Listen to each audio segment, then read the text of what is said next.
Hi,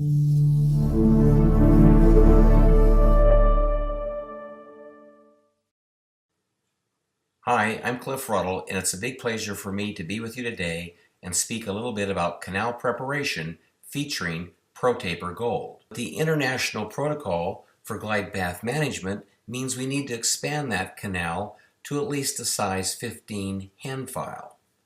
The problem with the 15 hand file internationally over the years is that we have noticed as teachers that it's stainless steel and it's quite stiff.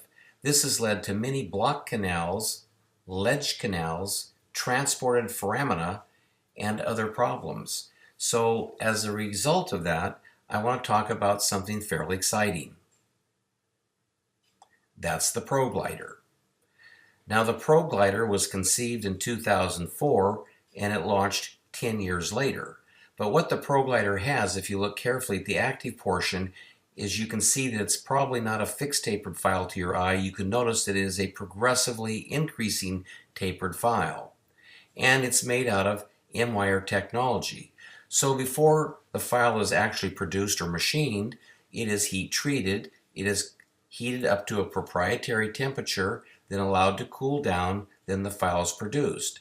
This is a remarkable citation because in this citation, if you compare a profile 2504 regular night tie with a profile 2504 M-wire technology, you'll notice that there's a 400% improvement in the resistance to cyclic fatigue. This is a staggering number. I'll say it again. There is a 400% improvement in the resistance to cyclic fatigue. So when we have a fairly delicate instrument that's expanding the pathway of where the 10 file went, it's going to be important that it can snake through curvatures and cut shape and not break, as an example. So here we go. There are 8 changing tapers over the active portion. This means it dominantly is cutting dentin in the body of the canal. That means the coronal and the middle 1/3. And I want to really point out that the right way to use the file is at 300 RPMs at between 4 and 5.2 Newton centimeters. I'm putting some citations in this webinar because some people like to use ProGlider at a much reduced torque than you're looking at, and this means more broken instruments. Remember, this file is cutting, again, with its bigger, stronger, and more efficient blades, and we need sufficient torque to turn that file continuously so that it can exceed the Brinell hardness number of dentin and shear dentin and cut dentin during its use. So how does this fit into international protocols for glide path management? Again, traditionally we use the 10 and 15 manual stainless steel hand files. Yet, if we look at ProGlider, you can see at D0 at the front end, if you compare it to the 15 stainless steel file, it's only 1/100th of a millimeter bigger. A human hair is 0.6, 0.8, or 1/10 of a millimeter. So this is really, really remarkably small. We can say more or less that the 15 file and the ProGlider are the same at D0 and D4. But at D8, D12, and D16, you can begin to see the files getting quite a bit bigger by 16, 41, and 75%. This means that ProGlider is, in fact, able to really make a larger pathway to the terminus, which helps all shaping files progress and advance towards length. So how does this fit into our two 10 and 15 stainless steel hand files? My suggestion, I want to encourage you, is to eliminate the 15 stainless steel stiff hand file.